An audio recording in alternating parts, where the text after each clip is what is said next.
السلام علیکم ورحمت الله وبرکاته. په دوبۍ کې چې کوم مسافر اوسیږي د هغو دپاره یو ضروري پیغام دی، ځکه چې زموږ د ملک نه یو څو ډمانې تللي دي چې هغه هلته کې د سټیټ شوګانې کوي او بیا د هغه سټیټ شوګانو باندې د دغه مسافرو نه پیسې خوري.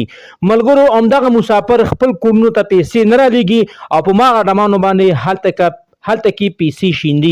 اخره ور د دې مسافرو نه څه جوړ شوي دي، ځکه چې دوی خو دلته کې خپلو ځمکې خرڅې کړي دي، د خپلو ښځو کالیګانې خرڅ کړي دي او ځان د دوبۍ ویزې کړي دي او هلته کې د کار دپاره تللي دي. خو چې هلته کله هم د جمعې ورځ شي نو دا ډمان تللي دي هلته کې د سټیټ شوګانې کوي او دا مسافر کې بیا پیسې خو هم شیندي. نو ټول معلومات در سره زموږ د ویډیو کې خامخا وګورئ.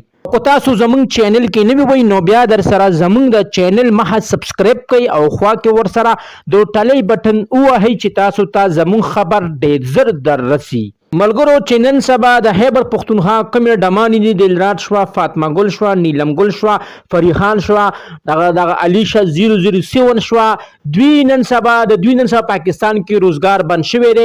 نو دوی ځي دوبۍ ته په ویزو باندې په ویزټ باندې او هلته کې بیا د سټیټ شوګانې کوي او چې حاکم مسافر تللی دي دلته خپل تورسرې، دلته خپل بچي پریښي دي، دلته بیمار مور پلار پریښی دی او هلته کې ترې مزدورو دپاره او چې کومې هم پیسې دي هغه خپل کورونو ته نه رالیږي او هغه هم په دغه ډمانو باندې الوزوي.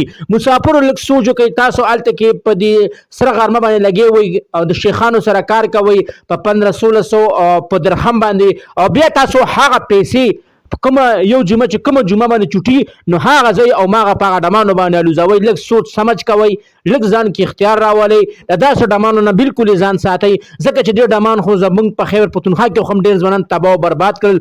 لږ د خپل صحت خیال ساتئ، لږ د خپل د کور او د خرچو خیال ساتئ، لږ د خپلو بچو خیال ساتئ او لږ د خپلو تورسرو خیال ساتئ، ځکه چې ستاسو تورسرې ستاسو انتظار کوي په کور کې او تاسو کور ته بیا پیسې خو هم نه رالیږئ. او ځینې مسافر خو دا خو هم وایي چې هلته کې کار روزګار نشته.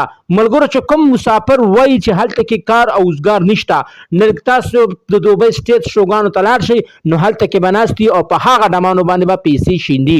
مسافرو لږ ځان سره احساس وکړئ او له خپل ګریوان کې سوچ وکړئ چې تاسو خپل ملک څه دپاره پریښی دی. تاسو هم د دې دپاره پریښی دی چې زموږ بچي دي په پاکستان کې ښه په سهولت سره جامې واچوي او ښه په سهولت سره دې روټۍ وخوري او ښه په سهولت سره ژوند تیر کړي. ملګرو زما له طرف نه دغه معلومات چې تاسو سره ما په دې ویډیو کې شیر کړل، د دغه رنګې معلوماتو دپاره زموږ د چینل مخه در سره ضرور سبسکرایب کړئ او خوا کې ورسره ضرور د ټلۍ نشان ووهئ چې تاسو ته زموږ خبر ډېر زر در رسي. السلام.